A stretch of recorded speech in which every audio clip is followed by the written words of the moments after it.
Thank you, Mr. Chairman. Admiral, welcome. Senator, good to see you again. Good to see you. Thank you for being here. Congratulations on your nomination. Let me just take a minute just to thank you. Thank you personally, and thank the incredible heroes, the men and women of the Coast Guard.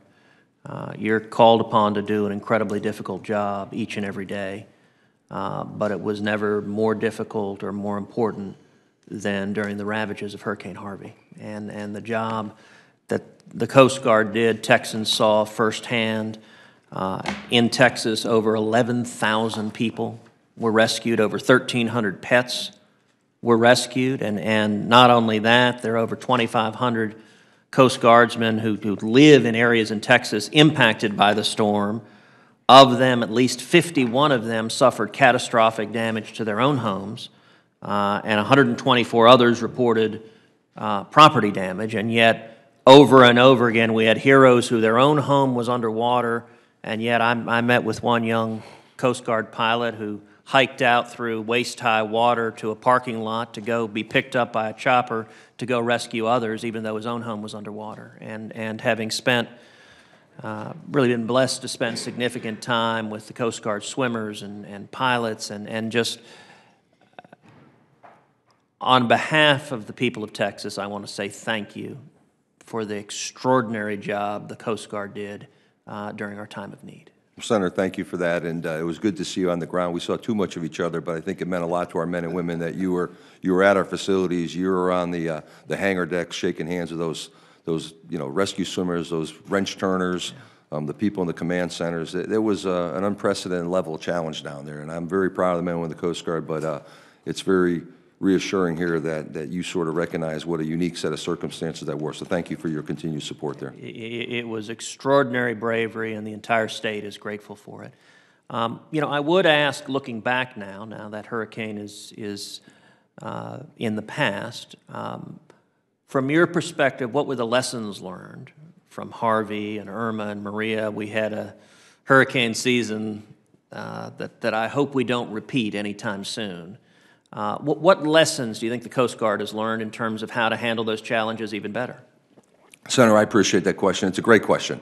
I think what we realized, we're about 7 weeks in the thick of those 4 major hurricanes in that challenge organization. We deployed about 3,000 people, about 2,000 of which were active duty Coast Guard men and women from other locations in New England, where we normally have a 3-helicopter station, a 3 fixed-wing station, an air station, Cape Cod. We drew that down to 1 aircraft. We took risk there. We closed down seasonal facilities on the Great Lakes to draw Coast Guard men and women in from that region. We brought folks from as far away as Alaska and Hawaii to support the efforts down there. So we took tremendous risk in other parts of Coast Guard. Negotiated, thoughtful risk. I was never uncomfortable. I don't think we put my PAC area colleague in a place of discomfort, but had that been a Super Sandy type series of events that went on, and it has gone on. I don't want to diminish the Commonwealth of Puerto Rico is still struggling. People don't have power. Our Coast Guard men and women have challenges.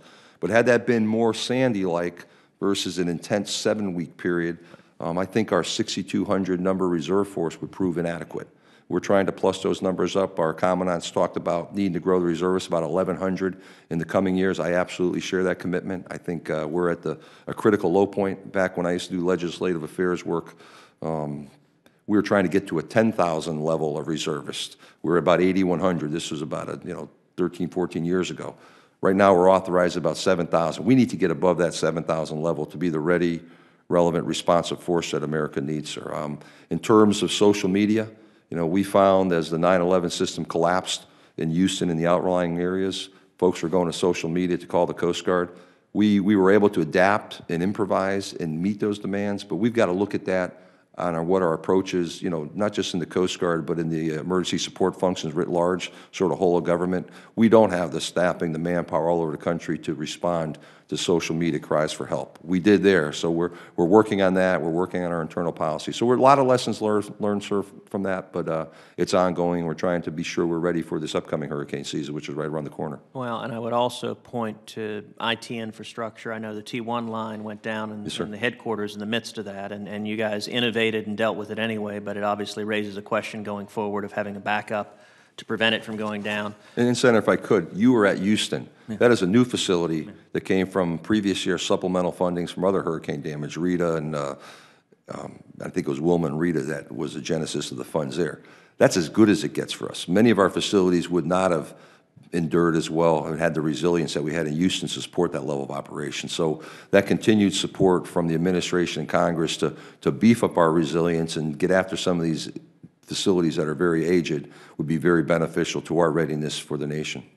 And Mr. Chairman, if I could ask one more question, which is it's been an ongoing concern of mine, the lack of a reliable backup for GPS. We rely on GPS for an enormous amount, both to defend our nation and on the commercial side. How big a concern is the lack of a backup for GPS, and what do you think Congress should do about it? Well, Senator, I think the reliance of where we are today in 2018 on GPS, I don't think any of us envisioned that.